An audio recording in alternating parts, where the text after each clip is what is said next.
بسم الله الرحمن الرحيم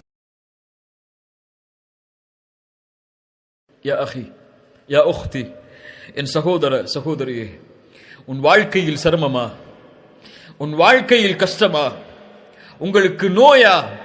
உங்களுக்கு கடனிலை பிரச்சனையா? பொருளாதார நெருக்கடியா? உலகம் உங்களை சோதனையால் சூழ்கிறதா?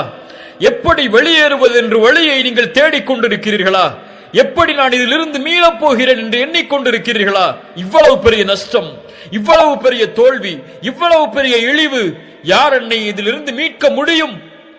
நான் இனிமேல் உயிர் வாழ்ந்து என்ன செய்ய போகிறேன் என்ற தயக்கமா, என்ற கேள்வியா? மரணத்தை தேடுவதற்கு தயாராகி கொண்டிருக்கிறீர்களா? கொஞ்சம் பொறுத்து அல்லாஹுடைய தூதருடைய இந்த ஹதீஸை மனதில் பதிய வையுங்கள்.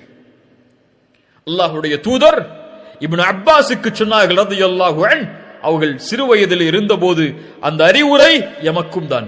அல்லாஹுடைய தூதர் எனக்கும் உங்களுக்கும் சொல்வதாக நினையுங்கள். யாரும் இந்த உலகத்திலே பலம் உள்ளவர்கள் அல்ல, யாரும் இந்த உலகத்திலே சோதனையிலிருந்து நீங்கியவர்கள் அல்ல, யாரும் இந்த உலகத்திலே கஷ்டங்களை சந்திக்காதவர்கள் அல்ல.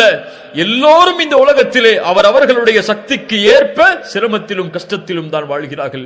இப்னு அப்பாஸை பார்த்து ரசூலுல்லாஹி ஸல்லல்லாஹு அலைஹி வஸல்லம் சொன்னார்கள், யா குலாம், சிறுவனே, இன்னி உஅல்லிமுக கலிமாத்தின், உனக்கு சில வார்த்தைகளை கற்றுக் கொடுக்கிறேன். யஹ்ஃபதுல்லாஹ யஹ்ஃபதக், அல்லாஹுவை நீ பாதுகார், அல்லாஹ் உன்னை பாதுகாப்பான். யஹ்ஃபதுல்லாஹ தஜிதுஹு துஜாஹக், அல்லாஹுவை நீ பாதுகாத்தால், அல்லாஹுடைய சட்டங்களை நீ பாதுகாத்தால், அல்லாஹ் விதித்த வரைமுறைகளை நீ பாதுகாத்தால், அல்லாஹுவை உனக்கு உதவி செய்யக்கூடியவனாக நீ பார்ப்பாய். இதா சஅல்த ஃபஸ்அலில்லாஹ், எதையாவது கேட்க வேண்டும் என்றால் அல்லாஹ்விடத்திலே கேள். வ இதஸ்தஅன்த ஃபஸ்தஇன் பில்லாஹ், எதை கொண்டாவது பாதுகாப்பை தேட வேண்டும் என்றால் அல்லாஹ்விடத்திலே பாதுகாப்பை தேடு, அல்லாஹ்விடத்திலே உதவி தேடு.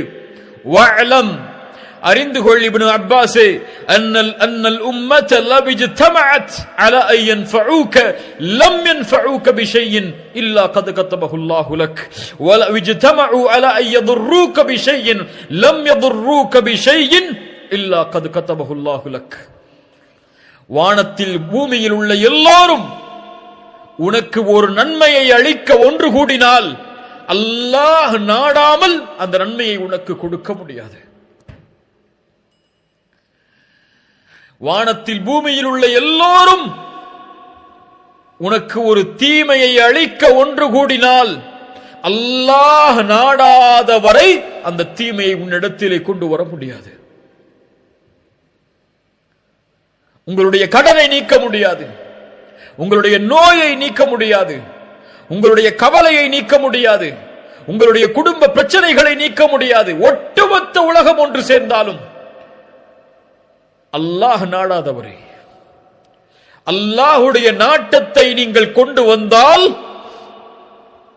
உலகமே தடுத்தாலும் அந்த உதவியை நீங்கள் அடைவதிலிருந்து அல்லாஹ் உங்களுக்கு உதவி செய்தே தீருவான். ஏன்?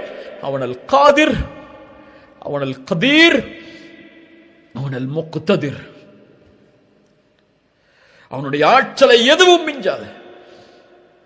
கவலையில் இருப்பவரை அல்லாஹுவை அழை, பிரச்சனையில் இருப்பவரை அல்லாஹுவை அழையுங்கள், நோயில் இருப்பவர்களை அல்லாஹுவை அழையுங்கள், சிரமத்தில் இருப்பவர்களை அல்லாஹுவை அழையுங்கள்.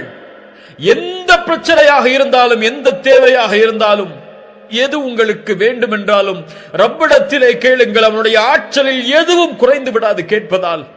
உலகத்தில் உள்ள எல்லோரும் ஒரு மைதானத்திலே ஒன்று சேர்ந்து ஒரே நேரத்தில் அல்லாஹ்விடத்திலே அவனுடைய தேவைகள் அனைத்தையும் கேட்டாலும், அல்லாஹ் அந்த தேவைகள் அனைத்தையும் நிறைவேற்றினாலும், கடலில் ஊசியை முக்கி நுழைத்தால் கடலின் நீரிலிருந்து அந்த ஊசி எந்த நீரை குறைக்குமோ அந்த அளவு கூட அல்லாஹ்வுடைய கஜானாவில் குறைந்திருக்காது.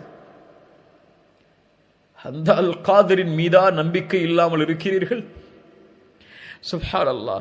அம்மை யுஜீபுல் முல்தர்ர இதா தஆஹு வ யக்ஷிஃபுஸ் ஸூ வ யஜஅலுக்கும் குலஃபா அல் அர்த் அ இலாஹும் அல்லாஹ்.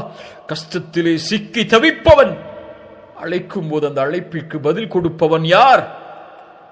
அல்லாஹ்வை தவிர வேறொரு இலாஹா இருக்கிறார்? கடவுளா இருக்கிறார்? அந்த ஒரே இறைவன் அல்லவா உங்களுடைய சிரமங்களை நீக்குபவன், உங்களுடைய கஷ்டங்களை நீக்குபவன், உங்களுடைய பிரச்சனைகளை நீக்குபவன், உங்களுடைய கடனை நீக்குபவன், உங்களுடைய நோயை நீக்குபவன், உங்களுடைய இழிவை நீக்குபவன், உங்களுக்கு கண்ணியத்தை தருபவன். மனிதர்கள் எல்லோரும் திட்டம் தீட்டட்டும் உங்களை அழிப்பதற்கு, அல்லாஹ் ஒருவன் உங்களோடு இருந்தால் எதுவும் செய்ய முடியாது. உங்கள் கண்ணியத்தை பாழாக்குவதற்கு ஒட்டுமொத்த உலகமும் ஒன்று சேரட்டும், அல்லாஹ் உங்களோடு இருந்தால் வேறு யார் வேண்டும்?